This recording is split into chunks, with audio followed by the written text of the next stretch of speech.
Assalamualaikum. My name is Anis Farina binti Sharudin and my matric number is 186694. Okay, for the last Tuesday, I'm I have go to Carnival Jump Science and I have observed the booth, biology booth, and I saw the model of heart. And today I would like to share my observation, and I want to relate it with the circulatory system. Okay, so what is the function of circulatory system?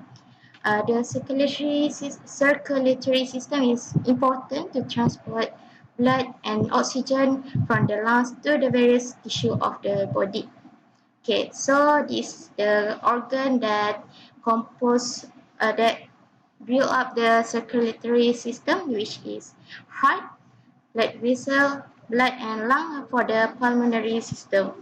Okay, our body actually have two circulatory system, which pulmonary circulation consists of heart and lung, and the systematic circulation consists of heart and blood vessel.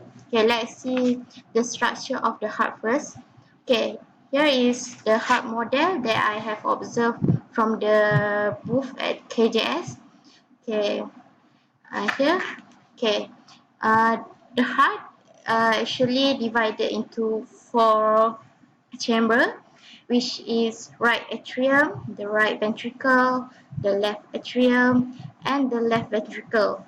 Okay, as you can see here, um, the atrium and the right atrium and the right ventricle were divided by the tricuspid valve, and for the left atrium and the left ventricle is divided by bicuspid valve. And here you can see the right ventricle and the left ventricle is divided by the interventricular septum. Okay, next I want to show the real heart get from humans. Okay. Okay, next, the location of heart is more to the left of our body. Okay, here, the location. Okay, next, the circulatory system composed of blood vessel.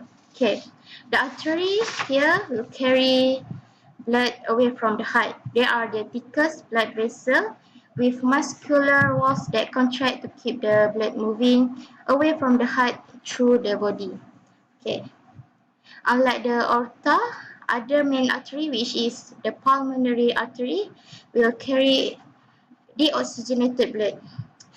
Okay, next is the vein. The vein will carry the blood back to the heart, and they are not as muscular as the artery.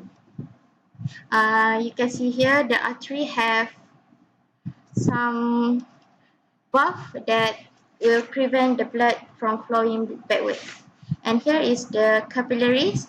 The gas exchange occur in this area. Okay. Here you can see the size of lumen, the aorta, and the vein.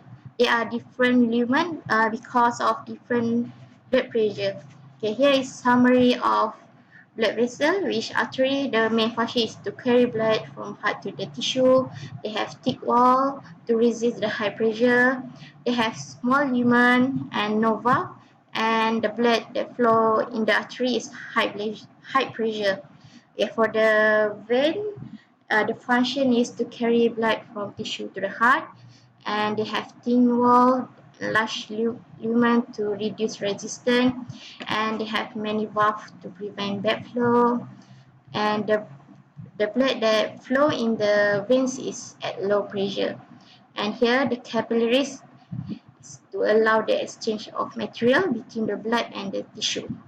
Okay, they are very thin to allow the exchange of gas, and the lumen very small, and they don't have any valve, and the blood pressure will falls in this area. Okay, next. Okay, inside the circulatory system is the blood. Of course, we have blood in our body. There is black blood, red blood cell, and white blood cell. Okay, next for the pulmonary circulatory system consists of lung. As you can see here, is the right lung and the left lung.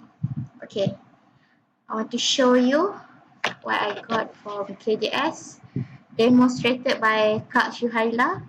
Okay, here.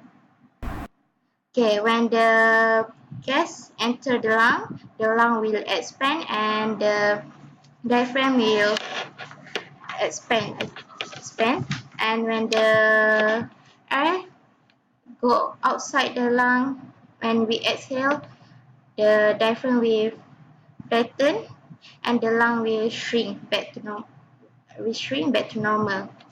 Okay, that's all I want to share about the circulatory system, and bye.